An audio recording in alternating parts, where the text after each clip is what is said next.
আল্লাহ রাব্বুল আলামিন বলেন, মানুষের পরীক্ষা নেওয়ার জন্য যখন তার রব তাকে সম্পদ দেয়, সম্মান দেয়, ফাআকরামাহু ওয়া নাআমাহ, তাকে সম্মানিত করে, তাকে নেয়ামত সমূহ দেয়, সম্পদ দেয়, টাকা পয়সা দেয়, ওই মানুষটা তখন বলতে থাকে ফায়াকুলু রব্বি আকরামান, আমার রব আমাকে সম্মানিত করেছে, আমার রব আমাকে সম্মানিত করেছে।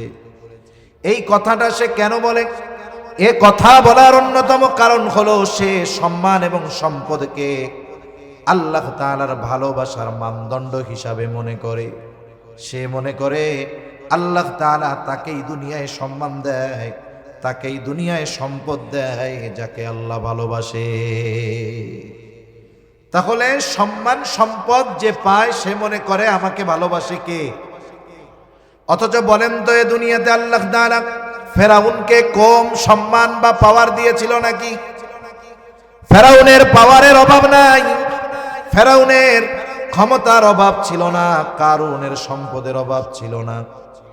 কারুনকে আল্লাহ তাআলা এত পরিমাণ সম্পদ দিয়েছে যে কারুনের ধন ভাণ্ডারের চাবি বহন করার জন্য একদল শক্তিশালী যুবকের দরকার হইত।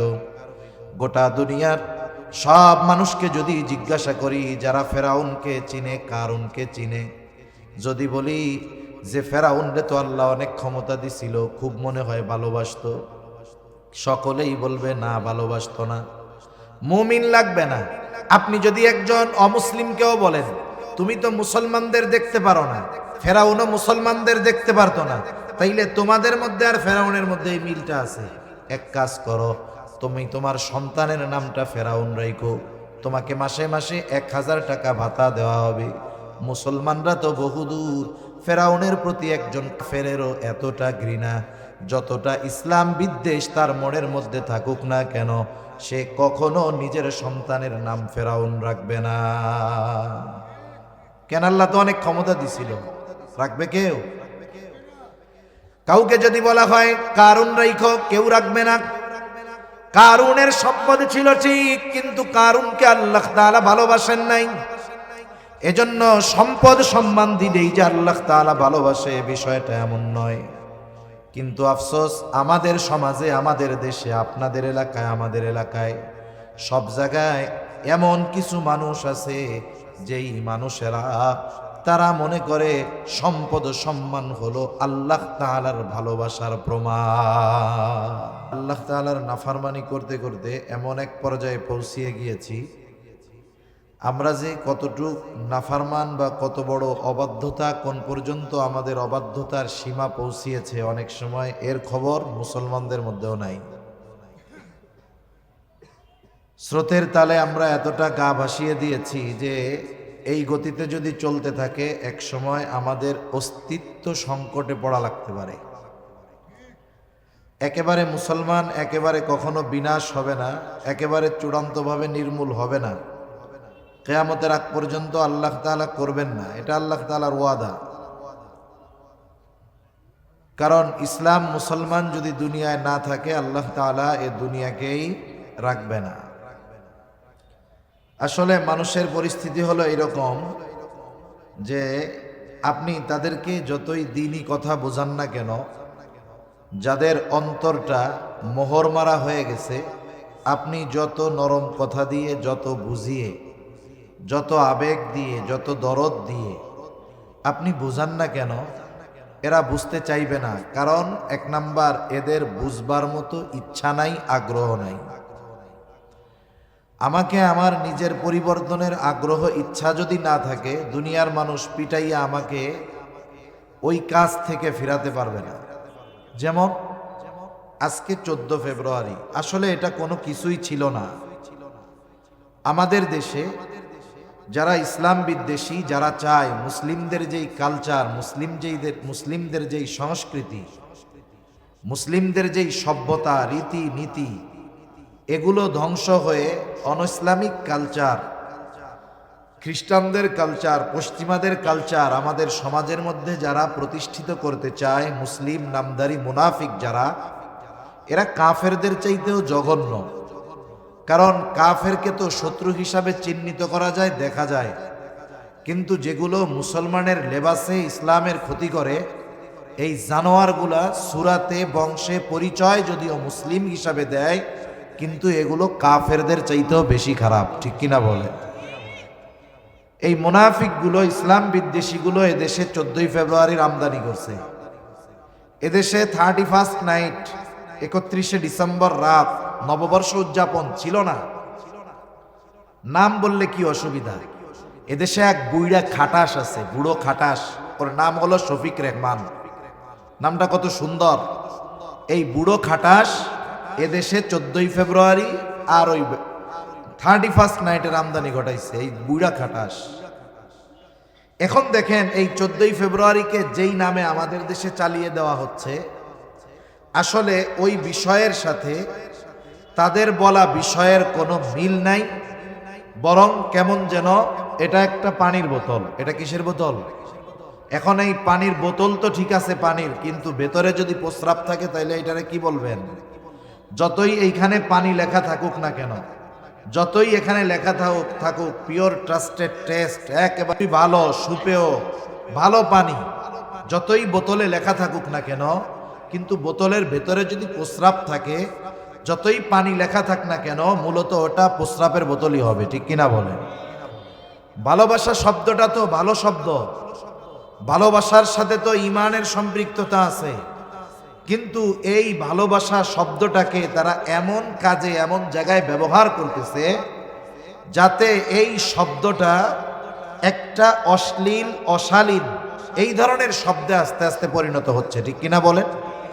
অথচ হুব্বুন মুহাব্বত ভালোবাসা, এটার সাথে ঈমানের সম্পৃক্ততা ছিল।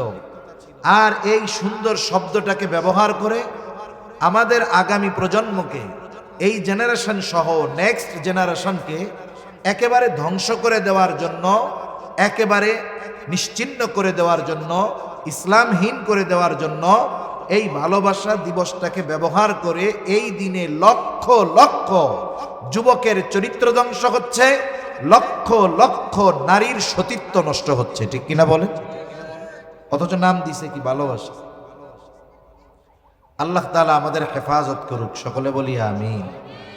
আরো আফসোসের ব্যাপার, আমার মনে হয় না বিশেষ করে গত জুমায় বাংলাদেশের একটা মসজিদও বাকি আছে, একেবারে প্রত্যন্ত অঞ্চল থেকে নিয়ে শহরের সব জায়গায় আমার মনে হয় না কোনো জায়গায় এই কথা বা এই বিষয়ের ব্যাপারে আলোচনা করতে বাকি আছে যে দেখেন আমরা মুসলমান, এই দিবসটার সাথে মুসলিমদের কোনো সম্পর্ক নাই, আসলেও এই দিবসের সাথে ভালোবাসারও কোনো সম্পর্ক নাই, অন্য আর একটা বিষয়কে ভালোবাসা দিবস নামে চালিয়ে দিয়ে এবং এই ভালোবাসা দিবসের নাম দিয়ে আমাদের তরুণ যুবক যুবতীদেরকে অবাধ মেলামেশার যেই প্রশ্রয় দেওয়া হচ্ছে, তাদেরকে এই দিবসে গোনার দিকে যেভাবে ধাবিত করার প্রচেষ্টা করা হচ্ছে, এর সাথে ইসলামের মুসলমানদের কোনো সম্পর্ক নাই। এই বিষয় নিয়ে কথা গত জুমায় আমার মনে হয় এদেশের কোনো মসজিদ বাকি নাই যেখানে খতিব সাহেবরা বলেন নাই, ঠিক কিনা বলে? এরপরেও এত কথা বলার পরেও হয়তো মুষ্টিময় কিছু মানুষ শুনেছে, কিন্তু অধিকাংশ মানুষ কিন্তু এই কথাগুলো শুনে নাই। যদিও শুনছে, কান দিয়ে শুনছে ঠিক শব্দগুলো, কিন্তু এই কথার উপরে তারা কর্মে পরিণত করে নাই, এরকমই তো অধিকাংশ, নাকি? মনে রাখবেন, হেদায়েতের মালিক আল্লাহ, কার হেদায়েত হবে না হবে এটার মালিক আল্লাহ তাআলা। এরপরেও একটা মানুষ কার হেদায়েত হতে পারে বা পারে না, এটা তার কিছু কারণ দেখা যায়, তার বাহ্যিক কিছু কর্মের দ্বারা বোঝা যায় এই লোকের হেদায়েত বা এদের হেদায়েত অথবা এই জাতির হেদায়েত আসতে পারে কি পারে না। যেমন মনে করেন ফেরাউন, মুসা আলাইহিস সালামের মতো একজন পয়গম্বর, ফেরাউনকে গিয়ে বারবার দাওয়াত দিয়েছে, একবার দুইবার নয়, বারবার বারবার। পরিণতি কি হইল? ফেরাউনকে যতবার দাওয়াত দেওয়া হয়েছে, ফেরাউন তার অবাধ্যতার পরিমাণ তত বাড়িয়েছে। যত দাওয়াত দেওয়া হয়েছে তত তার পাপাচার আরো বেড়েছে। তাহলে একটা মানুষকে যদি দ্বীনের উপরে না চলে, গোনাহ করে, পাপ করে, তাকে যদি কোরআন হাদিস দিয়ে সুন্দর মতো বুঝিয়ে বলা হয় আপনি যদি দেখেন যে এই কথাগুলো বলার পরে লোকটার মধ্যে পরিবর্তন তো বহুদূর, সে আরো অবাধ্যতার মাত্রা বাড়িয়ে দিয়েছে, তাহলে মনে রাখবেন ওই ধরনের মানুষের হেদায়েত বড় কঠিন। ওই ধরনের মানুষের হেদায়েত বড় কঠিন, ওর ধ্বংস অনিবার্য আজ অথবা কাল। কিন্তু কোন পাপী, কোন অপরাধী, গুনাহগার, সে গুনাহ করে না জেনে করে হয়তো, অথবা শয়তানের ধোকায় পড়ে জেনেই করে, কিন্তু তাকে যদি আপনি কোরআন হাদিস দিয়ে বুঝান যে এই জিনিসটা ভালো না, এটা পাপ, এটা অন্যায়, এটা গুনাহ, সে ওই পাপ না ছাড়ুক, কিন্তু এই কথাগুলো শ্রবণ করবার পর তার কথায়, তার চেহারায় অনুতপ্ততার ভাব আসে। কমপক্ষে এতটুকু বলে যে হ্যাঁ এটা গুনার কাজ, আমি ছেড়ে দেওয়ার চেষ্টা করব। আপনিও দোয়া করেন আল্লাহ আমাকে এগুলো ছেড়ে দেওয়ার তৌফিক দান করুক। এই যে নমনীয়তা হতে পারে, এটা তার হেদায়েতের কারণ হয়ে দাঁড়াতে পারে। কিন্তু আফসোস, আফসোস আমাদের, আফসোস আমাদের আগামী প্রজন্মের জন্য, আফসোস এ জাতির ভবিষ্যতের কর্ণধারদের জন্য, যারা এত কথা শ্রবণ করবার পরেও, জানার পরেও, বলার পরেও যাদের মধ্যে কোনো পরিবর্তন নাই, তারা অবাধে পাপাচারে লিপ্ত হচ্ছে। এক জায়গায় কোরআনের কথা হচ্ছে, যেখানে কোরআন সুন্নাহর কথা হয়, যার ন্যূনতম ঈমান আছে, এই কোরআন সুন্নাহর কথায় বিঘ্নতা সৃষ্টি হোক এমন কোন কাজ একজন ন্যূনতম ঈমানদার যে সেও করতে পারে না। ঠিক কিনা বলেন? এটা বাস্তবতা। কাফেররাই কোরআনের আলোচনা, নবীজি কোরআন পড়তেন, মানুষেরা যেন এই কোরআন থেকে বঞ্চিত হয়, মানুষেরা যেন কোরআন না শুনতে পারে, এজন্য কাফেররা বিভিন্ন ব্যবস্থাপনা গ্রহণ করত, বিভিন্ন দেশ থেকে নর্তকী আনত, নাচার আয়োজন করত, গানের আয়োজন করত, বিভিন্ন রকমের কৌতুক ফায়েসা কাজের আয়োজন করত, লাহুয়াল হাদিস, এক কথায় একেবারে অহেতুক কর্মকাণ্ডের ব্যবস্থা করে মানুষদেরকে কোরআন থেকে দূরে সরানোর প্রচেষ্টা, এটা কোনো মুসলমানরা করে না, এটা করেছে কাফেররা। ঠিক কিনা বলেন? এই কাফেরদের দায়িত্ব আমাদের মুসলমান সমাজের কিছু মানুষেরা পালন করতেছে। এখন ইসলামের ক্ষতি করার জন্য কাফেরদের দরকার নাই, ইসলামের ক্ষতি করার জন্য আমাদের সমাজের নামদারি মুসলমানরাই যথেষ্ট। তাহলে বলেন, একজন কাফের তার কাজই হইল ক্ষতি করা ইসলামের, আর একজন মুসলমানের সন্তান সে তো ইসলামের জন্য নিবেদিত প্রাণ হবে, তার দ্বারা যদি ইসলামের ক্ষতি হয়, বলেন তো এই মুসলমানের বাচ্চার চাইতে কাফের অনেক ভালো। ঠিক কিনা বলেন? সে তো কাফের, ওর কাজে ইসলামের বিরোধিতা করা, ওটা করবে স্বাভাবিক, কিন্তু তার ওই কাজটা যখন মুসলমানের ঘরের কোনো সন্তান করে, ওর চাইতে আমি বলি ওই কাফের আরো ভালো। আল্লাহ সুবহানাহু ওয়া তাআলা যারা এই ধরনের অপকর্মে লিপ্ত, পাপাচারে লিপ্ত, আল্লাহ তাআলা এদের হেদায়েত দান করুক, সকলে বলি আমিন। এই যে মাদ্রাসা কর্তৃপক্ষ সুন্দর আমাদেরকে দ্বীনি কথাবার্তা বলার, শ্রবণ করবার সুযোগ করে দিয়েছেন, এটা কিন্তু একটা নেয়ামত। এই যে দ্বীনের কথা বলার সুযোগ আছে, এটাও নেয়ামত। এ পৃথিবীতে 1000 বছর আগে যাওয়া লাগবে না, অল্প কয়েক যুগ আগের কথাই যদি দেখেন, সোভিয়েত ইউনিয়ন, বর্তমান রাশিয়া, এরা তৎকালীন সময়ে মুসলমানদের দ্বীনি আলোচনা এরকম করা তো বহু দূরের কথা। কোনো ঘরে কোরআন রাখতে দেয় নাই, কোনো ঘরে নামাজ পড়তে দেয় নাই, এরপরেও মুসলমানেরা শত চেষ্টা প্রচেষ্টা করে গর্ত খুলে মাটির নিচে মাদ্রাসা বানায়া দ্বীন শিক্ষার ব্যবস্থা করেছে। অথচ ওই সময়টাতে প্রকাশ্যে আজান, নামাজ, কোরআন তিলাওয়াত, সুন্নাতের উপরে চলা, এটা মানুষের জন্য অসম্ভব ছিল। এই 2 যুগ 3 যুগ 4 যুগ আগেও এই যে তখন মানুষ টের পাইছে যে দ্বীনের কথা বলা, দ্বীনের উপরে চলতে পারা, সুন্নতি লেবাসে চলতে পারা, এটা কত বড় এক নেয়ামত। ওই সময়ে সোভিয়েত ইউনিয়নের মধ্যে যারা ছিল, ওই সময়ে ওই জায়গার মুসলমানরা টের পেয়েছে যে একটু দ্বীনি মুজাকারা করতে পারা, কথা বলতে পারা, দ্বীনের উপরে চলতে পারা, এটা কত বড় এক নেয়ামত। ওরা বুঝতে পেরেছে কেন? যখন ওই দেশে এই কাজগুলোকে বন্ধ করে দেওয়া হয়েছে। ঠিক কিনা বলেন? এই দামি নেয়ামতের মূল্য আমরা বুঝতে পারতেছি না কেন? কারণ আমাদের এইখানে এখনো কথা বলার, দ্বীনি মুজাকারা করার, দ্বীনি আলোচনা করার সুযোগ আছে এই জন্য। ঠিক কিনা বলেন? এখন মানুষ যখন নেয়ামতের কদর না করে, আল্লাহ তাআলা তো শাস্তি দেন, কিন্তু এর আগে যেই কাজটা করেন সেটা হলো নেয়ামতটা আগে ছিনায় নেন। যেই নেয়ামত মানুষ যখন কদর না করে, আগে আল্লাহ তাআলা এটা মানুষের থেকে ছিনিয়ে নেন, এরপরে এই নেয়ামতের কদর না করার কারণে আল্লাহ তাআলা শাস্তির সম্মুখীন করেন। এজন্য এই যে দ্বীনি মাহফিলগুলো, দ্বীনি কথা বলার সুযোগ, দ্বীনি কথা শ্রবণ করবার সুযোগ, এটা আমাদের জন্য বড় একটা নেয়ামত। এজন্য আমরা যেখানেই থাকি না কেন, যেখানেই যাই না কেন, আমাদের যদি সুযোগ হয় কে ওয়াইজ কে আয়োজক এটা না দেখে আমরা ওই দ্বীনি মজলিসে বসে কিছু কথা শুনবো ইনশাআল্লাহ। শোনা যাবে না? এতে লাভটা কি হবে? কারণ মানুষের হেদায়াত, মানুষের জীবনের পরিবর্তন কার কোন কথায় আছে কেউ বলতে পারে না। দেখা যাবে আপনি দ্বীনি মজলিসে আসছেন, একজন পাপী মানুষ আসছে, সেখানে বাংলাদেশের সর্বশ্রেষ্ঠ একজন ওয়াইজ আসছে, তার কথা শুনলেন ঠিক, কিন্তু জীবনের পরিবর্তন হলো না।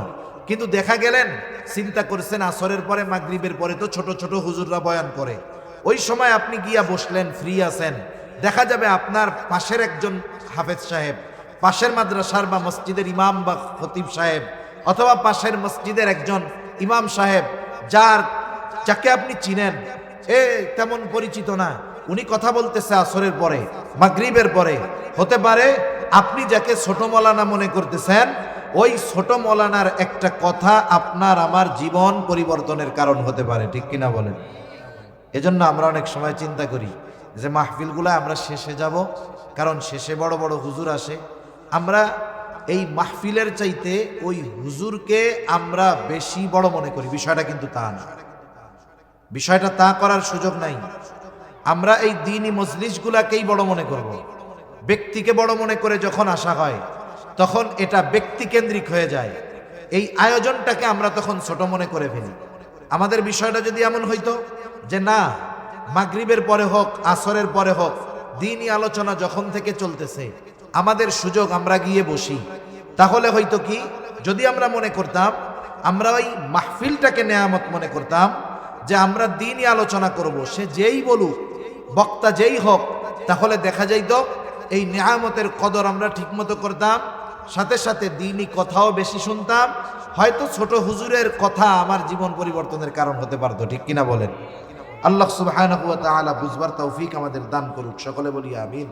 আমি আপনাদের খেদমতে পবিত্র কোরআনুল কারীমের সূরাতুল ফজর থেকে কয়েকটা আয়াত তিলাওয়াত করেছি। আল্লাহ সুবহানাহু ওয়া তাআলার কাছে তৌফিক চাই, অল্প সময়ের মধ্যে আল্লাহ তাআলা কিছু কথা আমাকে বলবার তৌফিক দেন, যে কথাগুলো আমাদের সবার দুনিয়া এবং আখিরাতের জন্য কল্যাণকর হয়। সকলে বলি আমিন। এশার আজানটা কয়টায় হবে? এ ভলিউম দেন, আরো ভলিউমটা ছাড়েন, ভলিউম ছাড়েন, যেন কথা দূরের থেকে টানে। কয়টা আজান হবে? সম্মানিত উপস্থিতি, আল্লাহ সুবহানাহু ওয়া তাআলা এ দুনিয়াতে আমাদের পরীক্ষা নেওয়ার ঘোষণা দিয়েছেন। আল্লাহ তাআলা কোরআনুল কারীমের মধ্যে বলেন, যারা মুমিন অবশ্যই তাদেরকে ঈমানের বিপরীতে পরীক্ষা দেওয়া লাগবে। আল্লাহ তাআলা বলেন, আহাসিবান নাস আন ইউতরাকু আন ইয়াকুলু আমান্না ওয়া হুম লা ইফতানুন। আল্লাহ রাব্বুল আলামিন বলেন, মানুষকে এটা মনে করে নাকি সে নিজেকে মুমিন বলবে আর তাকে পরীক্ষা নেওয়া ব্যতীত ছেড়ে দেওয়া হবে? এর দ্বারা আল্লাহ রাব্বুল আলামিন বলেন যে মানুষকে অবশ্যই তার ঈমানের পরীক্ষা দেওয়া লাগবে। আল্লাহ তাআলা এই দুনিয়াতে শুধু মানুষকে কষ্ট দিয়েই পরীক্ষা নেন, বিষয়টা এমন নয়, বরং আল্লাহ রাব্বুল আলামিন মানুষকে সুখ, স্বাচ্ছন্দ্য, সমৃদ্ধি, সম্পদ দিয়ে আল্লাহ পরীক্ষা নেয়। সম্মান দিয়েও যেমন পরীক্ষা নেয়, আল্লাহ তাআলা অনুরূপভাবে মানুষকে অভাব, দরিদ্রতা, অসচ্ছলতা, অসুস্থতা দিয়েও আল্লাহ তাআলা পরীক্ষা নেয়। কিন্তু আমরা মানুষ, আমাদের স্বাভাবিক অভ্যাস হলো আমরা যেটাকে পছন্দ করি না শুধু সেটাকেই আমরা আমাদের জন্য পরীক্ষা মনে করি। অথচ আল্লাহ তাআলা অনেক সময় আমাদেরকে আমাদের পছন্দনীয় বস্তু দিয়েও পরীক্ষা নেন। আল্লাহ তাআলা আয়াতগুলোর মধ্যে এই কথাই বলেন, ফাআম্মাল ইনসানু ইযা মাবতালাহু রাব্বুহু ফাআকরামাহু ওয়া ونعمه فيقول ربي أكرمن আল্লাহ রাব্বুল আলামিন বলেন, মানুষের পরীক্ষা নেওয়ার জন্য যখন তার রব তাকে সম্পদ দেয়, সম্মান দেয়, ফাআকরামাহু ওয়া নাআমাহ, তাকে সম্মানিত করে, তাকে নেয়ামত সমূহ দেয়, সম্পদ দেয়, টাকা পয়সা দেয়, ওই মানুষটা তখন বলতে থাকে ফায়াকুলু রব্বি আকরামান, আমার রব আমাকে সম্মানিত করেছে, আমার রব আমাকে সম্মানিত করেছে। এই কথাটা সে কেন বলে?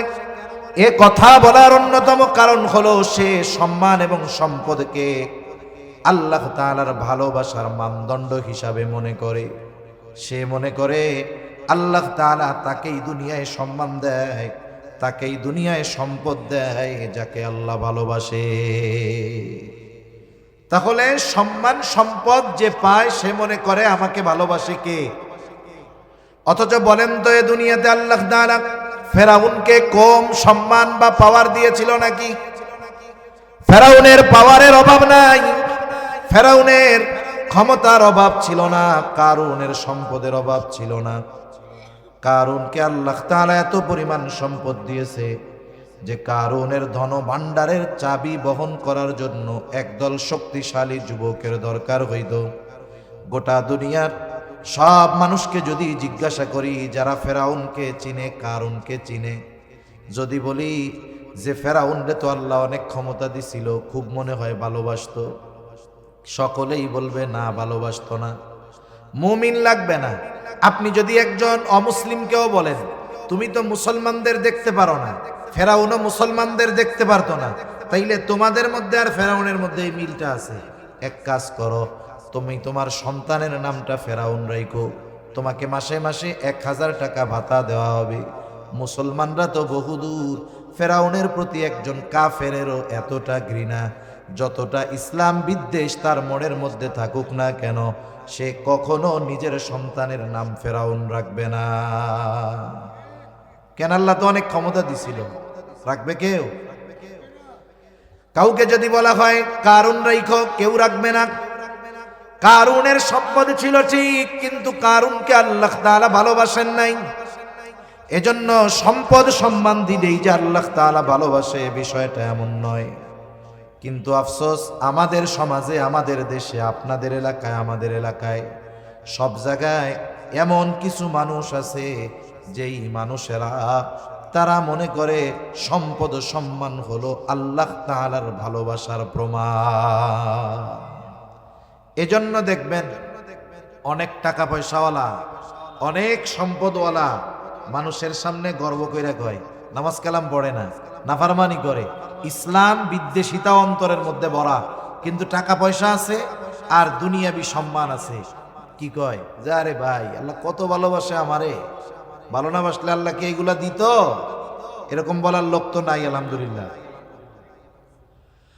আবার দেখেন আল্লাহ তাআলা যখন মানুষের সম্পদ সম্মান কেড়ে নেন, তাকে রিজিক সংকীর্ণতার মধ্যে ফালান। আল্লাহ তাআলা বলেন ওয়া আম্মা ইযা মাবতালাহু ফাকাদারা আলাইহি রিজকাহ ফায়াকুলু রাব্বি আহানান। আল্লাহ তাআলা বলেন মানুষের পরীক্ষা নেওয়ার জন্য যখন তার রব তাকে রিজিক সংকীর্ণতা দেয়, ফাকাদারা আলাইহি রিজকাহ, তার রিজিকের মধ্যে সংকীর্ণতা দেয়, এইবার ওই লোকটা নিজেকে রিজিক সংকীর্ণতার জন্য উপযুক্ত ব্যক্তি মনে করে না, বরং সে নিজেকে সম্মান সম্পদের উপযুক্ত মনে করে। এই জন্য যখন রিজিক সংকীর্ণতা আসে, সে আল্লাহ তাআলাকে তার রিজিক সংকীর্ণতার জন্য দোষারোপ করে বলে ফায়াকুলু রব্বি আহানান, আমার রব আমাকে অসম্মানিত করেছে। মুফাসসিরিনে কেরাম বলেন সে কেমন যেন বলতে চায় যে আমি সম্মান সম্পদের উপযুক্ত ছিলাম, কিন্তু আল্লাহ তাআলা আমাকে সম্মান সম্পদ দেয় নাই। এখন দেখেন ও নিজেকে উপযুক্ত মনে করে, নিজেকে উপযুক্ত মনে করে, এজন্য দোষ দেয় যে আল্লাহ আমাকে সম্পদ দেয় নাই। তাহলে আসলে সে তার কিছু কর্মের কারণে রিজিক সংকীর্ণতার মুখোমুখি হয়েছে। এখন ওই ব্যক্তি যেহেতু নিজের কারণে রিজিক সংকীর্ণতার মুখোমুখি হইল, এখন এই রিজিক সংকীর্ণতার জন্য সে যদি আল্লাহকে দোষারোপ করে, তাহলে এটা আল্লাহর ব্যাপারে সত্য বলা হয় না মিথ্যা বলা হয়? নিঃসন্দেহে তাইলে আল্লাহর অপবাদ দেওয়া হয়। যেটা আল্লাহ করেন নাই সেই বিষয়টা আল্লাহর ব্যাপারে বলা হয়। এখন আমাকে আপনাকে কেউ যদি কোনো বিষয়ে দোষারোপ করে, যেই বিষয়ের সাথে আপনার আমার কোনো সম্পৃক্ততা নাই, আমি আপনি যতই দুর্বল হই না কেন, কেউ যদি আমাকে বিনা কারণে দোষারোপ করে, প্রতিবাদ করব কি করব না? বরং তার ওই পরিণতির কারণ যদি জানা থাকে, তখন বলবো, আরে মিয়া, তোমার এই পরিণতি আমার কারণে হয়েছে নাকি? তোমার জন্যই তো হয়েছে, তুমি এইটা করছো, এই জন্য হয়েছে। এরকম ধরায়া দিব কি দিব না? ওই মানুষেরা যখন বলে ফায়াকুল রব্বি আহানান, আমার রব আমাকে অসম্মানিত করেছে, আসলে আমি অসম্মানিত হওয়ার মতো উপযুক্ত ছিলাম না, আমি সম্মানের উপযুক্ত ছিলাম, কিন্তু আমার রব আমাকে অসম্মানিত করেছে। আল্লাহ তাআলা তার ব্যাপারে এই মিথ্যারোপের প্রতিবাদ করে প্রথমেই বলেন কাল্লা, তারা যেই অপবাদ দেয় এটা কখনোই সত্য নয়। তাহলে কেন তাদের রিজিকের মধ্যে সংকীর্ণতা আসে? আল্লাহ তাআলা প্রথমে তার ব্যাপারে আনিত মিথ্যা অভিযোগকে আল্লাহ তাআলা প্রথমে অভিযোগকে আল্লাহ রাব্বুল আলামিন অস্বীকৃতি জ্ঞাপন করার পর এবার তার রিজিকের সংকীর্ণতার কারণ বর্ণনা করে 1 নম্বরে বলেন, বরং তোমাদের রিজিক সংকীর্ণতার 1 নম্বর কারণ হলো লা তুকরিমুনাল ইয়াতীম। 1 নম্বর কারণ হলো তোমরা ইয়াতিমকে সম্মান করো না। 8টাই হবে, 8টা পর্যন্ত। এত সময় আমি পারবো না, আমার বুক ব্যথা। আমি তো 7:30টায় আমারে বলছে নামাজ, আমি সেই হিসাবে আলোচনা গুছাই নিয়ে আসছি। কি হইলো আবার এটা? আমি 7:30টা পর্যন্ত করতেছি, অসুবিধা নেই।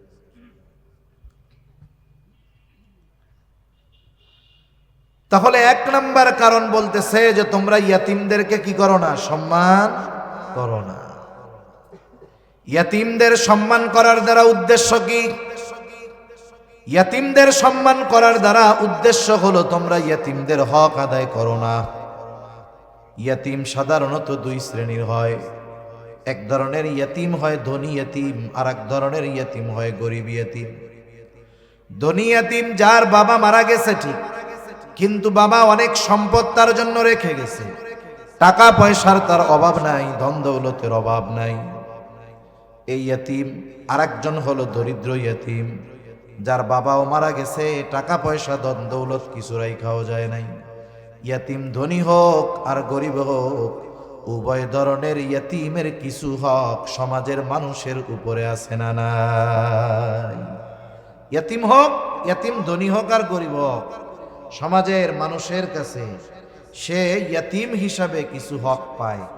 1 নাম্বার, সে সকলের কাছে যেই হকটা পাবে, ইয়াতিম ধনী হোক আর দরিদ্র হোক, সেটা হলো ভালো ব্যবহার।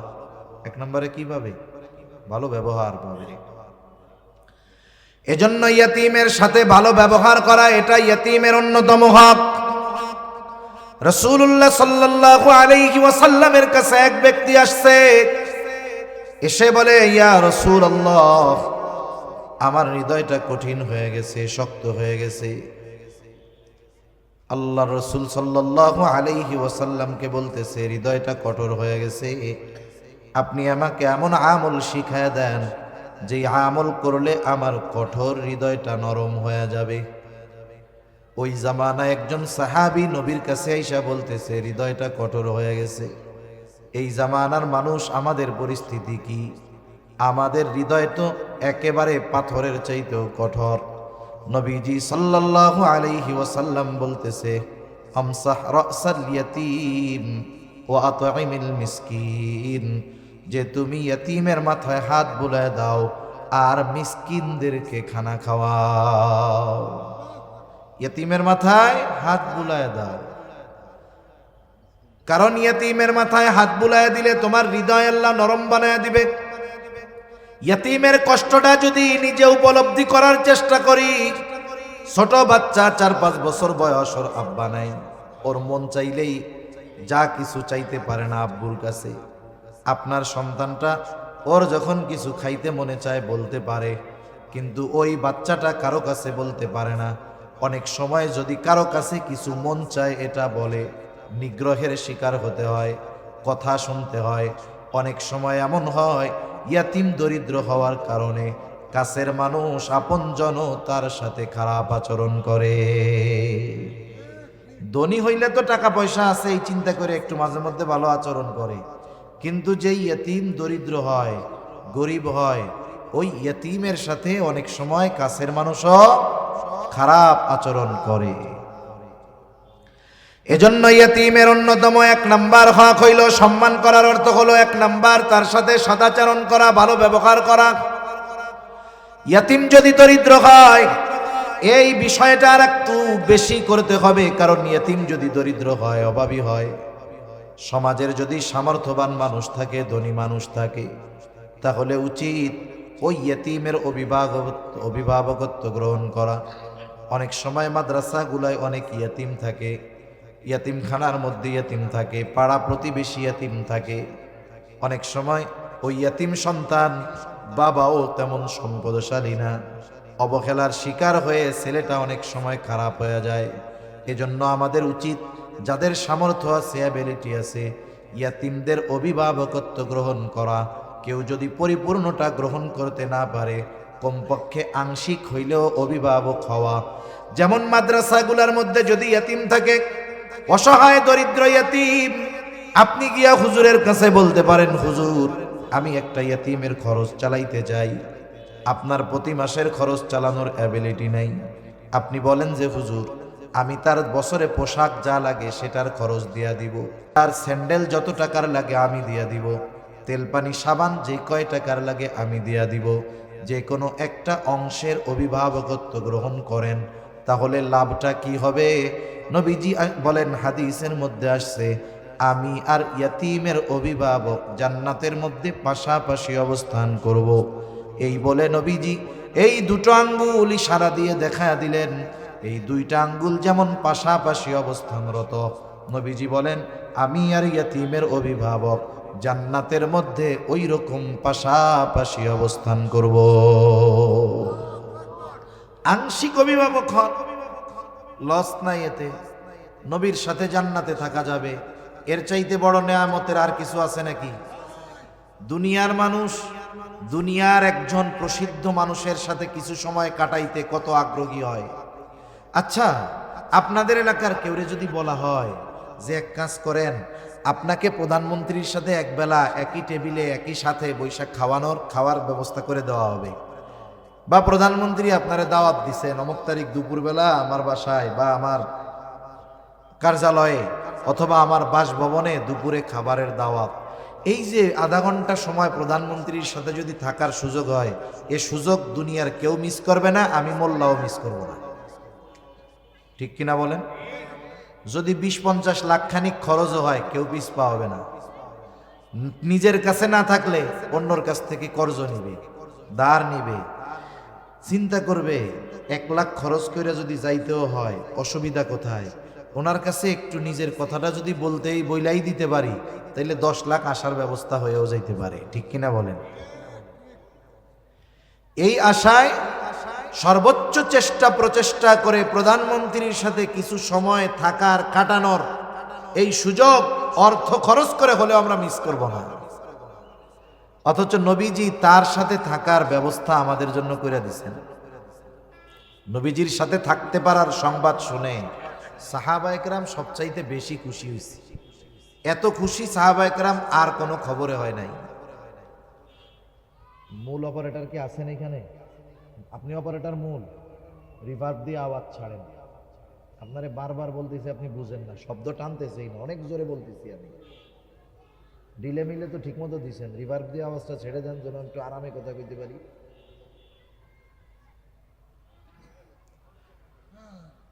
রাসূল আকরাম সাল্লাল্লাহু আলাইহি ওয়াসাল্লামের সাথে অবস্থান করার সংবাদ শুনে সাহাবায়ে কেরাম সবচেয়ে বেশি খুশি হয়েছে। হযরত আনাস রাদিয়াল্লাহু তাআলা আনহু থেকে বর্ণিত হাদিস, নবীজি সাল্লাল্লাহু আলাইহি ওয়াসাল্লামের কাছে এক গ্রাম্য সাহাবী আসছে। গ্রামের মানুষ অনেক সময় তাদের সরলতাকে আমরা মূর্খতা মনে করি। গ্রামের মানুষ হলো সরল। এই মানুষটা এসে নবীজির কাছে সরাসরি প্রশ্ন করতেছে, ইয়া রাসূলুল্লাহি মাতা সাআহ, হে আল্লাহর রাসূল, কিয়ামত কখন হবে? নবীজি আরেকজনের সাথে কথা বলতেছিলেন, ওই অবস্থায় লোকটা এসে নবীজিকে প্রশ্ন করছে। নবীজি ওই ব্যক্তির সাথে কথা শেষ করার পরে বলতেছেন, ওই লোকটা কোথায় যে জিজ্ঞাসা করলো কিয়ামত কখন হবে? লোকটা বলে, আনা ইয়া রাসূলুল্লাহ, হে আল্লাহর রাসূল, আমি জিজ্ঞাসা করেছি। নবীজি সাল্লাল্লাহু আলাইহি ওয়াসাল্লাম তার প্রশ্নের জবাব দেওয়ার আগে তাকে উল্টা পাল্টা প্রশ্ন করলেন। কারণ তার প্রশ্নের ভাবটা এমন ছিল না যে সে জানতে চায় কিয়ামত কখন আসবে, বিষয়টা এমন নয়। বরং তার প্রশ্ন করার ভাবে মনে হইতেছিল সে কিয়ামতের জন্য অপেক্ষা করতেছে, কিন্তু কিয়ামত আসতেছে না। বলার বা বাচন ভঙ্গি এরকম ছিল আর কি। মনে করেন আপনি গেছেন গ্রামের বাড়িতে যাবেন, বাড়ি এখানে যারা বাড়ি দূরে, এখন আপনি গাবতলী গেছেন টিকিট কাটার জন্য। টিকিট কাটার আগে আপনি কাউন্টারে গিয়ে জিজ্ঞাসা করছেন যে বাস কখন আসবে। এখন গাড়িওয়ালা বা ওইখানে কাউন্টার মাস্টার বলল বাস 10টার সময় আসবে। আপনি একটা টিকিট নিলেন, বললেন যে আমার একটা টিকিট দেন 10টায়। এখন 10টা পার হয়ে 10:30 বেজে গেছে। এখন আপনি গাড়ি আসতেছে না, আধা ঘন্টা লেট হয়ে গেছে, পার হয়ে গেছে। এখন আপনি গিয়ে তারে আবার জিজ্ঞাসা করলেন বাস কখন আসবে। টিকিট কাটার আগেও জিজ্ঞাসা করছেন বাস কখন আসবে, টিকিট কাটার পরেও জিজ্ঞাসা করলেন বাস কখন আসবে। বলেন তো, টিকিট কাটার আগে বাস কখন আসবে আর টিকিট কাটার পরে বাস কখন আসবে? একই বাক্য, বলেন তো। কিন্তু আগের বাস কখন আসবে আর পরে বলা বাস কখন আসবে, তফাৎ আছে না নাই? কি তফাৎ আছে আমি একটু বলি। প্রথমটা হলো আপনি তার কাছ থেকে শুধু খবর জানতে চাইছেন কখন আসবে, সে বলছে 10টায় আসবে। এখন আপনি টিকিট কাটছেন, খবর জানা শেষ, টিকিট কাটলেন। এখন যখন আধা ঘন্টা পার হয়ে গেছে বাস আসে না, এখন যা জিজ্ঞেস করছেন বাস কখন আসবে। এখন আপনি খবর জানতে চান নাই। এই কথার ভিতরে কি আছে জানেন? এই মিয়া, 10টায় বাস আসার কথা, আধা ঘন্টা পার হয়ে গেল, বৈশা রইছি মিয়া, এখনো বাস আসার খবর নাই কেন? এখন বলেন তো, এই যে বাস কখন আসবে একই বাক্য যদিও, কিন্তু সময় বা বাচনভঙ্গির পরিবর্তনের কারণে অর্থ বা বুঝের পরিবর্তন হয়েছে কি হয় নাই? ওই ব্যক্তি কিয়ামত কখন আসবে এমন ভাবে বলছে, মনে হচ্ছে সে কিয়ামতের জন্য রেডি হয়ে বসে রয়েছে। এজন্যই নবীজি তাকে পাল্টা প্রশ্ন করেছেন, মা আদাত্তা লাহা, তুমি কিয়ামতের জন্য কি সংগ্রহ করেছো, কি প্রস্তুতি তুমি গ্রহণ করেছো? লোকটা সহজ সরল গ্রামের মানুষ, মনের মধ্যে কোনো দোষ টোষ কিছু নাই। সে সহসাই জবাব দিচ্ছে, আমি আল্লাহ এবং তার রাসূলকে ভালোবাসি। নবীজিও সাথে সাথে তাকে বললেন যে যাকে ভালোবাসে তার সাথে অবস্থান করবে, আলমারউ মাআ মান আহাব্বা, যে যাকে ভালোবাসে তার সাথে অবস্থান করবে। একটু তাকায় দেখেন ভালোবাসাটা শব্দটা কোথায় ব্যবহার করার দরকার ছিল, আর আগামী প্রজন্ম এই ভালোবাসাটাকে কোথায় ব্যবহার করতেছে আল্লাহই জানে। এক সময় কেউ যদি কেউরে বলে যে আমি তোমারে ভালোবাসি, এটা গালাগালির মতো হয়ে যেতে পারে, ঠিক নাই তো? কারণ এই শব্দটাকে ব্যবহার করে অপরাধ, জেনা, ব্যভিচার, অশালীনতা, অশ্লীলতা যা আছে সবকিছুর প্রসার ঘটানোর চেষ্টা চলতেছে, ঠিক কিনা বলেন? ভালোবাসা শব্দটাকে ব্যবহার করে আল্লাহই জানে এই শব্দটার কি হয়। কারণ সমাজে অনেক শব্দ আছে, এটা শুধু ব্যবহারের কারণে ওই শব্দ গালিতে পরিণত হয়। যেমন ওয়াইফের ছোট ভাইকে এক সময় শালাই বলতো, কেউ মাইন্ড করতো না। আমারও ছোটবেলায় খেয়াল আছে, এক লোকের সাথে একজন ছোট এক মানুষ হাঁটতেছে, মুরব্বী জিজ্ঞাসা করছে কে, বলে এটা হলো আমার শালা। এটারে বকা মনে করতো না, কিন্তু এখন দেখেন বকা দিতে গেলে আগে কয় ওই শালা, ঠিক কিনা বলেন? তার মানে ওই শব্দ যথাযথ স্থানে ব্যবহার না হওয়ার কারণে এখন গালাগালি হয়ে গেছে। এই ভালোবাসা শব্দটাও এক সময় যথাযথ স্থানে ব্যবহার না হওয়ার কারণে আল্লাহ জানে কি হবে, গালাগালি হয়ে যাইতে পারে, ঠিক নেই? নবীজি বললেন আলমারু মাআ মান আহাব্বা, যে যাকে মোহাব্বত করে ভালোবাসে তার সাথে অবস্থান করবে। লোকটা আর কিছু বলল না, সোজা বাড়ির দিকে হাঁটা দিল। হযরত আনাস রাদিয়াল্লাহু তাআলা আনহু বলেন, নবীজির মুখে যখন শুনলাম যে যাকে মোহাব্বত করে তার সাথে অবস্থান করবে, তার মানে আমি নবীর সাথে জান্নাতে অবস্থান করতে পারবো। হযরত আনাস রাদিয়াল্লাহু তাআলা আনহু বলেন, আমি নবীজিকে সর্বোচ্চ ভালোবাসি, আবু বকর ওমর রাদিয়াল্লাহু তাআলা আনহুমাকে ভালোবাসি। যদিও তাদের মতো আমল করতে পারি নাই, কিন্তু এই আশা রাখি জান্নাতে আমি তাদের সাথে অবস্থান করতে পারবো।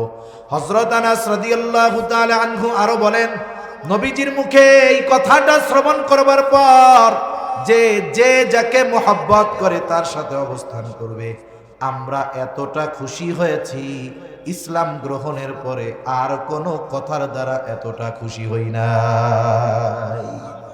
সেই নবীজির সাথে জান্নাতে থাকার যেই আমলগুলো করলে থাকা যাবে, এর মধ্যে অন্যতম একটি আমল হলো ইয়তীমের অভিভাবক হয়ে যাওয়া। সাথে সাথে নবীজি আর এক হাদিসের মধ্যে বলেন, ওই ঘর কতই না উত্তম ঘর, যেই ঘরের মধ্যে একজন ইয়তীম আছে আর তার সাথে সদাচরণ করা হয়। আর ওই ঘর কতই না নিকৃষ্ট ঘর, যেই ঘরের মধ্যে ইয়তীম আছে আর তার সাথে অসদাচরণ করা হয়, খারাপ ব্যবহার করা হয়। বুজুর্গানে দিন বলেন, মূল কথাটা হইল, যেই ঘরে একজন ইয়তীম আছে, ওই ইয়তীমের সাথে ওই ঘরের মানুষ যখন সদাচরণ করে, ভালো ব্যবহার করে, ওই ইয়তীমের সাথে ভালো আচরণ করার কারণে আল্লাহ তাআলা ওই ঘরটাকে রহমত এবং বরকত দিয়া ভরপুর করে দেয়। আবার যেই ঘরে ইয়তীম, তার সাথে যখন খারাপ আচরণ করা হয়, আল্লাহ তাআলা বেজার হয়ে যায়, নাখোশ হয়ে যায়। এই কারণে আল্লাহ রাব্বুল আলামিন ওই ঘর থেকে বরকত রহমত উঠায় নিয়ে যায়। এই জন্য আমি আপনি যদি একজন ইয়তীমের খাবারের ব্যবস্থা করি, আমি হয়তো দেখব তার পেছনে কিছু পয়সা খরচ হইতেছে, কিন্তু দেখা যাবে তার পেছনে ব্যয় হবে ৩,০০০ টাকা। আল্লাহ তাআলা তার বরকতে, তার কল্যাণে আমাকে লক্ষ লক্ষ টাকার কল্যাণ বরকত আল্লাহ দান করবে। সব সময় বরকত কিন্তু দেখা যায় না। দেখা যায়? দেখা যায় না। মনে করেন একজন বেতন পায় ৫০,০০০ টাকা, তার খরচ কিচ্ছু নাই, নিজের বাড়িতে থাকে, ঘর নিজের, জায়গা নিজের। ৫০,০০০ টাকা ঢাকা শহরে যদি বাসা ভাড়া দেওয়া না লাগে, তাহলে মোটামুটি এটা দিয়ে ভালো মতো চলা যায়। এখন পরিবারের লোক ২ জন, ৩ জন, বাচ্চা একটা, দেখা যায় মাস শেষে ৫০,০০০ কুলায় না, আরো মানুষের কাছ থেকে ঋণ করা লাগে। আছে না নাই? আছে। কেন?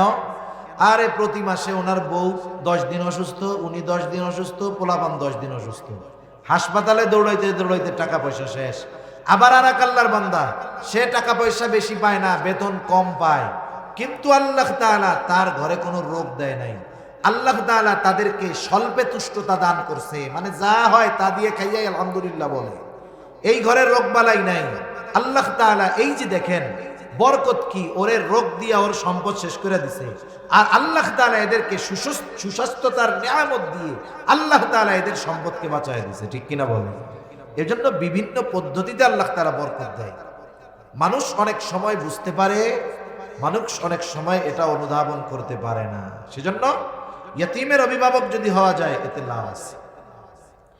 সাথে সাথে আরেকটা বিষয়ে সতর্ক থাকার দরকার। কেউ যদি ইয়তীমের অভিভাবক হয়, ইয়তীমের যেই সম্পদ থাকবে, ইয়তীমের মালিকানায় যেই সম্পদগুলো, খবরদার সে ছোট হওয়ার কারণে তাকে ধোঁকা দিয়ে ইয়তীমের সম্পদগুলো নিজে ভক্ষণ করা যাবে না। এটা বড় জঘন্য কাজ। অন্যায়ভাবে অন্য কারো সম্পদ ভক্ষণ করা, এটা নিঃসন্দেহে গর্হিত কাজ। আল্লাহ তাআলা এটা নিষেধ করেছেন, ওয়ালা তাকুলু আমওয়ালাকুম বাইনাকুম বিল বাতিল। আল্লাহ তাআলা বলেন, অন্যায়ভাবে তোমরা কারো সম্পদ ভক্ষণ করো না। এটা বড় জঘন্য এক খারাপ কাজ। এই কাজটা আমাদের সমাজে বেশি, বিশেষ করে টাকা পয়সা সহ জমি জাতি যা আছে, মানুষ আরেকজনেরটা কেমনে নিজে খাবে, কেমনে ভোগ দখল করবে, এই ধান্দায় থাকে। গ্রাম অঞ্চলে বেশি, শহরেও আছে। শহরে তো ভূমিদস্যুর অভাব নেই, আছে না নাই? এদেশের বড় বড় শিল্পপতি তারা এক সময় কিছুই ছিল না, মানুষের জমি দখল দিয়া বড় বড় আধুনিক স্থাপনা গড়ে উঠতেছে। দেখা যাবে ওই বিশাল স্থাপনার নিচে শত শত মানুষের লাশ আছে, ঠিক কিনা বলেন? এদেশে আছে এরকম।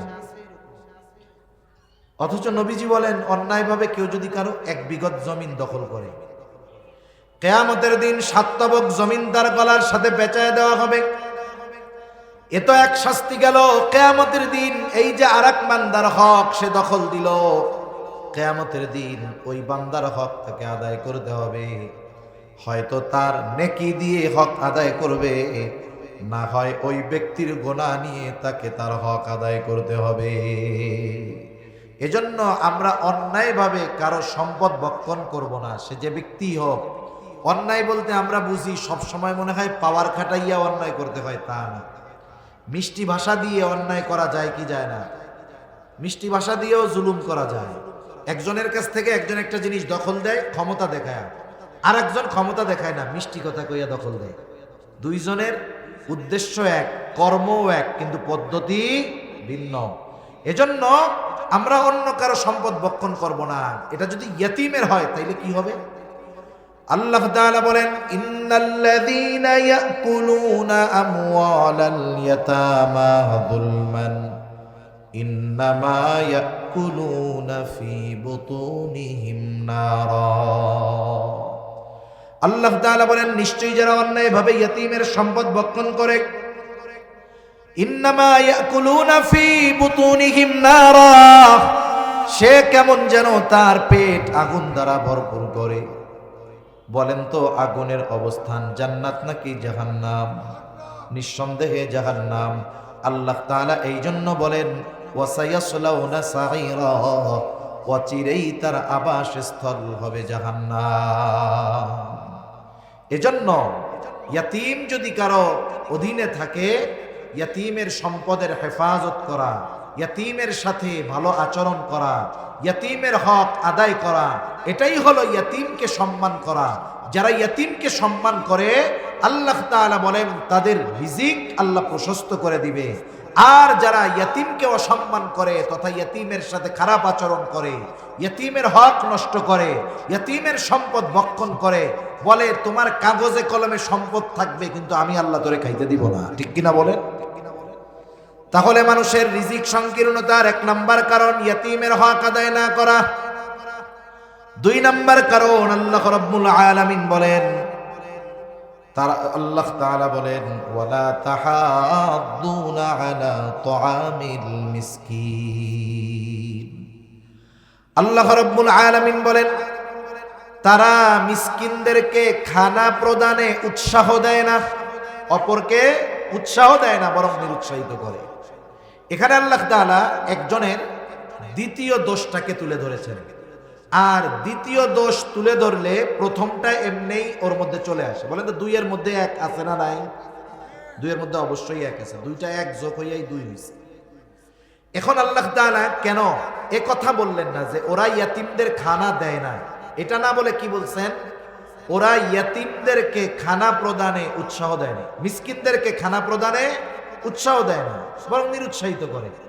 এখন বলেন তো যেই ব্যক্তি নিজে মিসকিনদেরকে খানা খাওয়ায় না, ও কি আরেকজনকে বলবে যে তুমি খাওয়াও? বলবে? বলবে না। কারণ ও বলবে আরে মিয়া তুমি নিজে খাওয়াও না, আরেকজনকে ওয়াজ করতেছো, তাই না?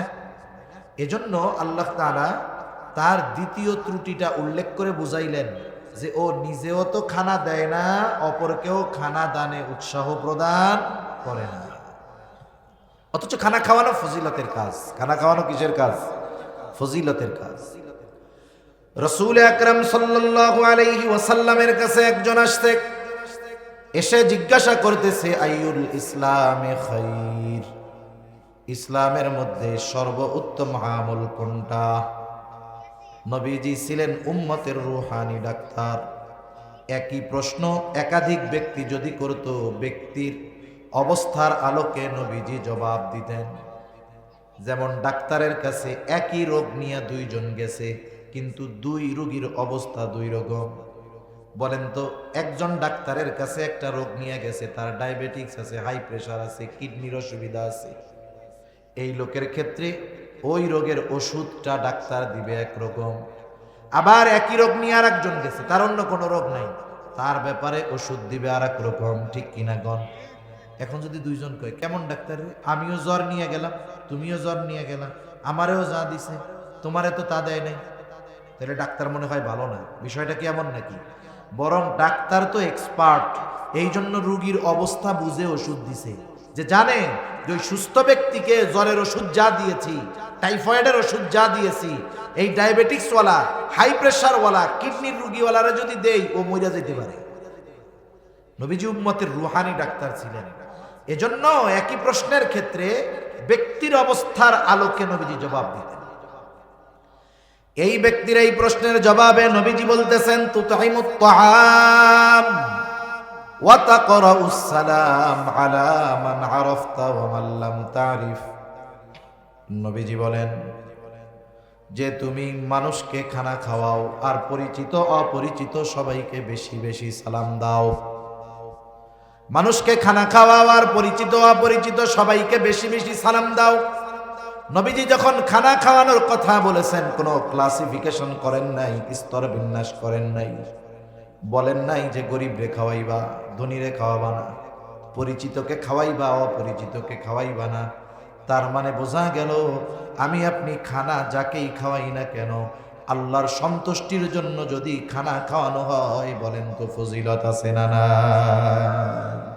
নিঃসন্দেহে ফজিলত আছে। আচ্ছা, নামাজ 8টায় হবে তাই না? 8টায়, আমি 8:45 পর্যন্ত করি, কি বলেন? 7:30 পর্যন্ত করতে চাইছিলাম, এরপরে আবার চিন্তা করলাম 8টায় হইলে 15 মিনিট গ্যাপ, কষ্ট হবে না তো আপনাদের? নামাজ কি মসজিদেও 8টায় হবে? আচ্ছা, আজান 8:45 হবে, আমরা এই পর্যন্ত কথা বলি। এখন খানা খাওয়ানো ফজিলতের কাজ, তাহলে বোঝা গেল একজন গরিব মানুষ, সে যদি আল্লাহর সন্তুষ্টির জন্য, আল্লাহর খুশির জন্য কোটিপতিকে খানা খাওয়ায়, ফজিলত আছে না নাই? এটা হলো আম ফজিলত। শুধুমাত্র নিয়ত থাকতে হবে, খাওয়াচ্ছি কার জন্য? আল্লাহর জন্য, তাইলে ফজিলত আছে। কিন্তু যদি কেউ গরিব মিসকিন অসহায় কেউ খানা খাওয়ায়, কিন্তু উদ্দেশ্য থাকে ওরে খানা খাওয়াইলাম, এই কামটা করাবো, তাইলে ফজিলত পাওয়া যাবে। এটা সাহাবায়ে কেরামের একটা গুণ, তারা মানুষকে আল্লাহর জন্য খানা খাওয়াইতো। আল্লাহ রাব্বুল আলামিন বলেন তাদের ক্যারেক্টার কেমন ছিল। তারা মানুষের কাছে খানা খাওয়াইয়া বিনিময় আশা করতো না, বিনিময় আশা করতো আল্লাহ তাআলার কাছে। আল্লাহ তাআলা তাদের এই অবস্থার কথা কোরআনুল কারীমের মধ্যে বলেন, ইন্নামা নুতঈমুকুম লিওয়াজহিল্লাহ লা নুরিদু মিনকুম জাযাআও ওয়ালা শুকুরা। তারা কি বলতো? বলে ইন্নামা নুতঈমুকুম লিওয়াজহিল্লাহ, তোমাদেরকে খানা খাওয়াইছি একমাত্র আল্লাহর জন্য, লিওয়াজহিল্লাহ, আল্লাহর জন্য খানা খাওয়াইছি, তথা আল্লাহ তাআলার সন্তুষ্টির জন্য খানা খাওয়াইছি। যেহেতু আল্লাহর সন্তুষ্টির জন্য খানা খাওয়াইছি, শোনো, লা নুরিদু মিনকুম জাযাআ, আমরা এই খানা খাওয়ানোর কোনো বিনিময় তোমাদের কাছে চাই না, প্রতিদান চাই না। অনেক সময় আমরা মানুষের উপকার করি, যার উপকার করলাম অনেক সময় বিনিময় আশা করি, দিল না, কমপক্ষে আশা করি যে তার এত উপকার করলাম, একটু ধন্যবাদ তো দিবে, থ্যাংক ইউ তো দিবে, কৃতজ্ঞতা তো প্রকাশ করবে। বলি না এরকম? যারে মিয়া কিছু খাওয়াই নাই, আপত্তি নাই, এই লোকটার এমন কাজটা করে দিলাম, একটু কৃতজ্ঞতাও প্রকাশ করলো না, ধন্যবাদও দিল না, তার মানে কমপক্ষে তার কাছ থেকে ধন্যবাদ পাওয়ার আশা আমার ছিল। কিন্তু সাহাবায়ে কেরাম কি বলে? বলে লা নুরিদু মিনকুম জাযাআও ওয়ালা শুকুরা, বিনিময় তো চাই না, বরং তোমাদের কাছে কৃতজ্ঞতাও চাই না। আমার খানা খাইয়া আমার কৃতজ্ঞতা করার দরকার নাই, তোমরা আল্লাহর কৃতজ্ঞতা প্রকাশ করো। কেন চাই না? কারণ খানা খাওয়াইছি যার জন্য প্রতিদান দিবেন তিনি। সেজন্য আমরা যে খানাই খাওয়াই না কেন, ধনীরে খাওয়াই আর গরিবরে খাওয়াই, প্রতিদান আশা করব কার কাছে? আল্লাহর কাছে। এবার আসেন, যারাই খাওয়াইলে ফজিলত, তাইলে আত্মীয় স্বজনকে দাওয়াত দিয়ে খাওয়াইলে ফজিলত আছে না নাই? বিবাহ অনুষ্ঠান দিচ্ছেন, এই আত্মীয় স্বজনকে দাওয়াত দিয়ে খাওয়াইলে ফজিলত আছে না নাই? খাওয়াইয়া টেবিল পাইতে টাকা নিলে ফজিলত আছে না নাই? কেন নাই? টাকা পয়সা ফজিলত নাই এটা? আরে আখেরাতের ফজিলত না হইলে হইল, দুনিয়ার তো কিছু ইনকাম হইল। এটা হলো ভদ্রবেশে গলা কাটার ব্যবসা। ভদ্রবেশে কি ব্যবসা? গলা কাটার ব্যবসা। চিন্তা করে দেখেন অবস্থাটা কি। এই বাজারে দাওয়াত দিলে 1000 টাকার কম একা খাইয়া দিতে পারবেন? আর আপনি যত বড় খাদক হন 1000 টাকা খাইতে পারবেন না। এমন সিস্টেম হবে 1000 টাকার খাবার আপনি খাইতে পারবেন না। তাহলে আমরাও আশা করি যে দাওয়াত দিছি, এরা তো কিছু দিব, টাকা পয়সা ধার কইরা হইলেও দাওয়াত দিয়ে মানুষরে খাওয়াই। আহা, সেই জন্যই তো এখন দাওয়াতের মধ্যে হৃদ্রতা নাই, মোহাব্বত নাই, ভালোবাসা নাই। আপনার কাউরে দাওয়াত দিয়ে খাওয়ানোর দরকার নাই, কোনো অসুবিধা নাই, অ্যাবিলিটি নাই, দাওয়াত দেন নাই, অসুবিধা কি? কিন্তু দাওয়াত দিয়ে মানুষের কাছ থেকে বিনিময় আশা করা, এর চাইতে অভদ্রতা আর অসভ্যতা কিছুই হতে পারে না। আপনার যদি মানুষরে আল্লাহর জন্যই খাওয়াইতে মন চায়, কার্ড দিবেন, উপরে লেখা দিবেন যে ওই যে আরবি এই কথাটার যে কোনো একটা সারমর্ম লিখে দিবেন, ইন্নামা নুতঈমুকুম লিওয়াজহিল্লাহ, আমরা আপনারে দাওয়াত দিছি আল্লাহর জন্য, কোনো বিনিময় আশা করি না, আপনি আসলেই খুশি হব। ঠিক কিনা বলেন? এটা কেউ লিখবে না, কারণ চিন্তা করে এত খরচ করছি, কিছু না উঠলে হইব নাকি? এ কাম করা যাবে না। তাহলে আমরা আত্মীয় স্বজনকে দাওয়াত দিয়ে খাওয়াবো, এটা ভালো কাজ, তবে কার জন্য? আল্লাহ তাআলার জন্য। মানুষও চালাক আছে। আগে কি করতো জানেন? আগে একটা কার্ড দিছে, এক কার্ড দিছে এক ফ্যামিলিতে, এক কার্ড এক ফ্যামিলিতে, আপনি আপনার পরিবার সহ দাওয়াত। এখন দেখা গেছে ওই পরিবারের লোকজন আসছে, তারা 5 জন দাওয়াত দিছে। এবার চিন্তা করছে আমরা যামু, তাইলে মেয়েটাকেও বলি, মেয়েটাও আসুক, নাতিপুতাও আসুক। দেখা যাবে এক কার্ডে এক হায়েস বইরা চলে আসছে 12-13 জন, 13-14 জন এক টেবিলে খাইয়ে টাকা দিয়ে গেছে 5000। এখন হিসাব করে হায় রে, বিল টিল দিয়া তো একজনের পিছনেই 600-700-র উপরে খরচ, খাইয়া গেল 14 জন, তাইলে এখানে তো লস হয়ে গেছে ব্যবসায়। পাবলিক চালাক। এখন কি করে জানেননি? অনেক জায়গায় কার্ড একটা দিবে, এবার এসে জিজ্ঞাসা করবে আপনাদের ফ্যামিলির লোক কয়জন? বলে 4 জন। 4 জনের 4টা কার্ড দিবে, কার্ডের মধ্যে লেখা থাকবে অনলি ফর 1 পারসন। এক কার্ড দিয়া কয়জন? আগে আইসা কমিউনিটি সেন্টারে আইসা পড়লেই ঢুকে যাওয়া যাইতো, কারণ অভ্যর্থনার জন্য ওই অনুষ্ঠান যার সে থাকতো। এখন চালাকি করে ওই কমিউনিটি সেন্টারের গেটে অপরিচিত একটা লোকরে দাঁড়া করায় রাখবে, যে কার্ড দিবে সে ঢুকতে পারবে। ওই অপরিচিত লোক কে, এই মেহমান কে, মেহমান টেহমান ও তো আর চিনবে না। কার্ড দিবেন, ঢুকবেন, কার্ড নাই আপনি যেই হন ঢুকতে পারবেন না। সুন্দর সিস্টেম না? আচ্ছা, আজানের জবাব একজন দিয়ে দেন, বাহিরের মাইক দরকার হয় বন্ধ করে দেন, সমস্যা নেই। আচ্ছা আজান, হ্যাঁ হ্যাঁ, আমি কি শেষ করে দিব? বাহিরে দিচ্ছে, ঠিক আছে, এখানে 8টায় নামাজ হবে, আমি শেষ করে দিব। আচ্ছা আজান হোক, সমস্যা নেই, বন্ধ আছে, ঠিক আছে। তাহলে দেখেন এক কার্ড দিয়ে একজনকে এখন ঢোকার অনুমতি দেওয়া হয়। এই সিস্টেমটা কেন? ওই যে আগে এক কার্ডে এক ফ্যামিলি এসে খাইয়া দিয়া যাইতো, তাতে লস হয়ে যাইত। মানুষ কত পদ্ধতি বানায়, কত চালাক হয়। সেজন্য আমরা মানুষকে দাওয়াত দিব, এটা একেবারে আল্লাহর জন্য মোহাব্বতের সাথে খাওয়াবো। এই খাওয়ানোর মধ্যে ফজিলত আছে, ঠিক কিনা বলেন? এখন যদি আপনি খাবারটা একজন অসহায় দরিদ্র মিসকিনকে খাওয়ান, বলেন তো ফজিলত আছে না নাই? এমনে খানা খাওয়ানোর এক ফজিলত, আবার অভাবী দরিদ্র দুস্থ খানা খাওয়ানোর আর এক ফজিলত। আবার যদি এই অভাবী দরিদ্র অভুক্ত লোকটা আপনার প্রতিবেশী হয়, খানা খাওয়ানো শুধু ভালো কাজ নয়, এটা ঈমান সম্পৃক্ত বিষয়। নবীজি সাল্লাল্লাহু আলাইহি ওয়াসাল্লাম বলেন, লাইসাল মুমিন আল্লাযী ইয়াশবাউ, ওই ব্যক্তি মুমিন নয় যে নিজে পেট পুরে খায় আর তার প্রতিবেশী অভুক্ত থাকে। নবীজি বলেন সে মুমিন নয়। এই যে আজকে শাবানের 4 তারিখ, আর মাত্র 25 দিন বা 26 দিন পর রোজা শুরু হয়ে যাবে। আমার আপনার টেবিলে ইফতারের সময় দেখা যাবে 10 প্রকারের আইটেম আছে, তরমুজটা নাই। আফসোস লাগবে, আহারে তরমুজটা থাকলে কত ভালো হইতো। আপনার আমার 10 প্রকারের আইটেম থাকার পরেও একটার জন্য আফসোস করতেছি, অথচ দেখা যাবে আপনার প্রতিবেশী একেবারে পান্তা ভাত আর শুকনা মরিচ নিয়ে ইফতার করার জন্য বসে আছে। এরকম সমাজে কম বেশি আছে তো। আপনি আপনার প্রতিবেশীর দিকে একটু নজর দেন, আইটেম 2টা কমায় দেন, ওই 2 আইটেম আপনি আপনার ওই মানুষদের জন্য ব্যয় করেন।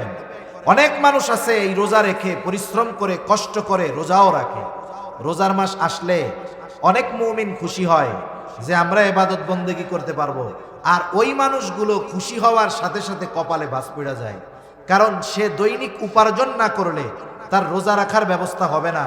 তাহলে দিনে তাকে পরিশ্রম করতে হবে, আবার রোজা রাখতে হবে, নাইলে খাবারের ব্যবস্থা হবে না। এইরকম মানুষগুলো একটু খুঁজেন, যেই মানুষের এরকম অবস্থা আপনি তার জন্য একটু সাহায্যকারী হয়ে যান। তারা ফ্যামিলিতে 2 জন মানুষ, অথবা সে একা ঢাকায় থাকে, আপনি তাকে বলেন যে ভাই এই যে রোজার মাস, এই গোটা রোজার মাস আপনি আমার মেহমান, সাহরি ইফতার আপনি আমার সাথে করবেন, অসুবিধা কি?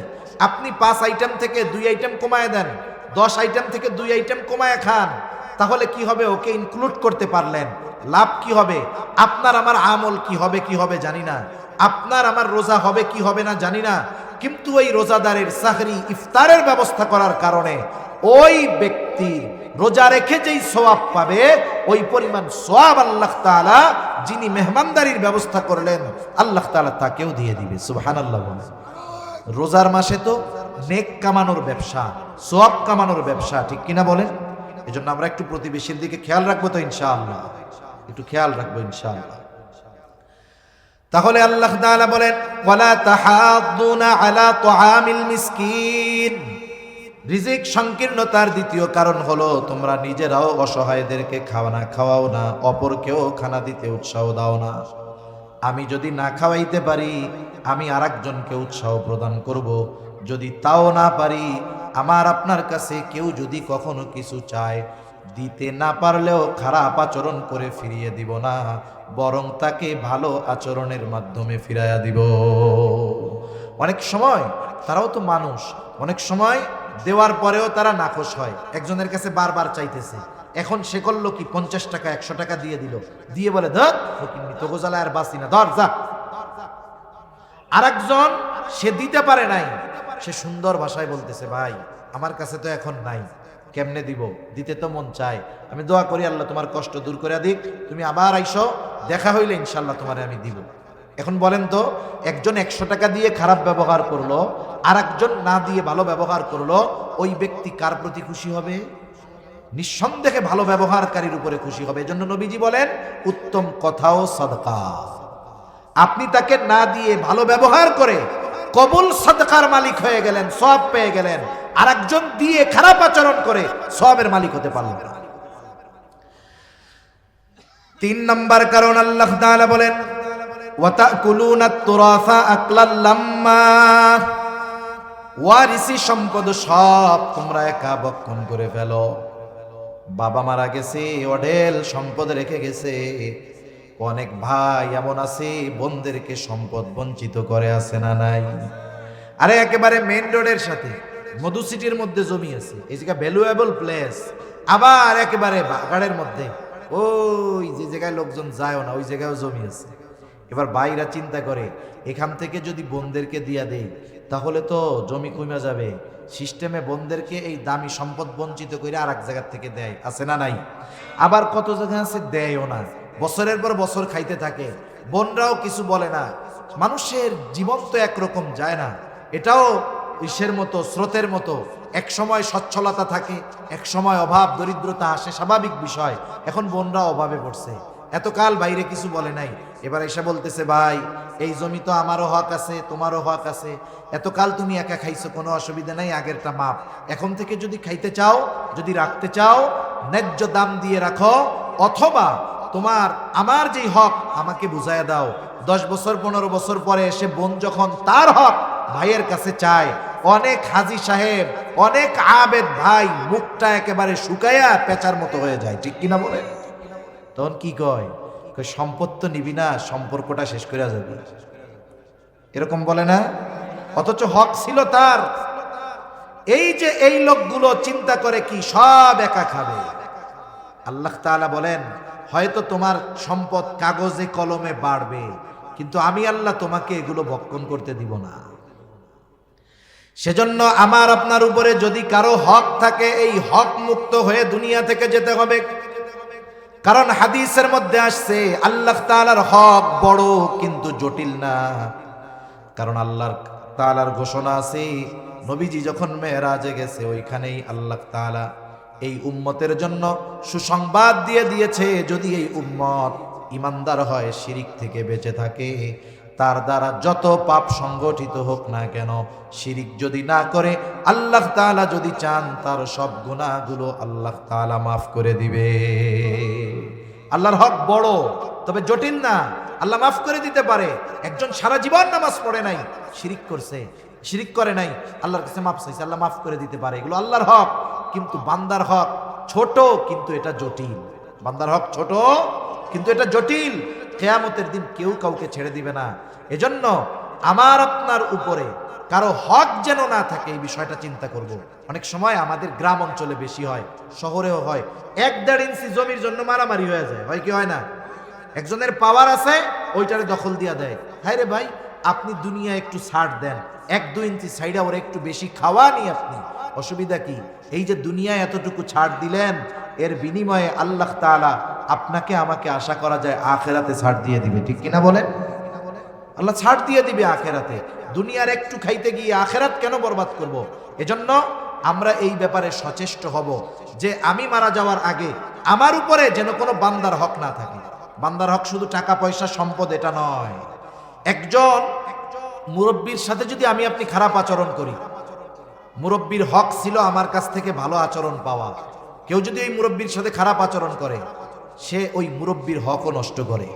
এই জন্য রাসূল সাল্লাল্লাহু আলাইহি ওয়াসাল্লাম এক হাদিসের মধ্যে আসছেন, তিনি বলেন, তোমরা ওই দিন আসার আগে, যেই দিন বাদী বিবাদীর মধ্যে আল্লাহ ফয়সালা করে দিবে, ওই দিন আসার আগে তোমরা যদি কথার দ্বারাও কাউকে কষ্ট দিয়ে থাকো, তাহলে দুনিয়াতে তোমরা মাপ চায়া নাও। একটু চিন্তা করে দেখেন তো, এই হায়াতে আমরা কতজনকে কথার দ্বারা, কর্মের দ্বারা, আমার পাওয়ারের দ্বারা কষ্ট দিয়েছি। হয়তো এমন মানুষ আছে, অনেককে কষ্ট দিয়েছি, দুনিয়া থেকে চলে গেছে। অনেক মানুষকে কষ্ট দিয়েছি, তার সাথে আর দেখা হবে না। আপনি এখন কি করবেন? তাদের জন্য আল্লাহর কাছে মাফ চাইবেন যে আল্লাহ, আমি খারাপ আচরণ করছিলাম তাদের সাথে, আপনি তাদেরকেও মাফ করেন, আমাকেও মাফ করে দেন। তাদের নামে কিছু সদকা করবেন যে আল্লাহ, এই সদকার সওয়াব আপনি তাদেরকে দিয়ে দেন, তবুও আমাকে এই কারণে কিয়ামতের দিন আল্লাহ আপনি ধইরেন না। আশা করা যায় আল্লাহ তাআলা মাফ করে দিবে, আশা করা যায় মাফ করে দিবে। এজন্য মরার সময় আমার আপনার কাছে কেউ প্রাপ্য থাকে, কেউ আমার কাছে কোনো হক পায়, এভাবে যেন আমরা দুনিয়া থেকে বিদায় না নেই। সেভাবে প্রস্তুতি নিবে তো ইনশাআল্লাহ। 4 নাম্বার, আল্লাহ তাআলা বলেন, ওয়া তুহিব্বুনাল মালা হুব্বান জাম্মা, একেবারে পরিপূর্ণ মাত্রাতিরিক্ত মালের মহব্বত, দুনিয়ার মহব্বত। এখানে দুইটা বিষয় হতে পারে। একটা, এই মালের মহব্বত রিজিক সংকীর্ণতার কারণ। কেন? এখন দেখেন, দুনিয়ায় অনেক মানুষ আছে 80 বছর বয়স, নামাজ কালাম পড়ে না, কিন্তু গর্বের সাথে বলে, এখনো আমি 18 ঘন্টা অফিসে ডিউটি করি। এই লোকটা ডিউটি করেই তার জীবন শেষ করলো, কিন্তু খাইতে পারলো না। ঠিক কিনা বলেন? আরেকটা বিষয় হতে পারে যে আগের 3টা অপরাধ, ইয়াতীমের সাথে খারাপ আচরণ, মিসকিনদের খানা না দেওয়া, ওয়ারিসি সম্পদ ভক্ষণ করা, এই অপরাধ অন্যায়গুলো মানুষ কেন করে? বলে দুনিয়ার মহব্বতে করে। আপনি যদি এই জিনিসটা একটু চিন্তা করেন, আমরা যদি একটু ভাবি, এই পৃথিবীতে যত অপরাধ হয়, যত গুনাহ হয়, ঘুষ, সুদ, অন্যের হক মারা, অন্যকে হত্যা করা, যত ধরনের অপরাধ আছে, সব ধরনের অপরাধ এর মূল উদ্দেশ্যটা যদি আপনি বের করেন, দেখবেন সব অপরাধের পেছনে যেই কারণটা কমন থাকবে, কমন মানে কারণ বিভিন্ন হতে পারে, কিন্তু সব অপরাধের পিছনে ওই কারণটা পাওয়া যাবে, ওটার নাম হলো দুনিয়া।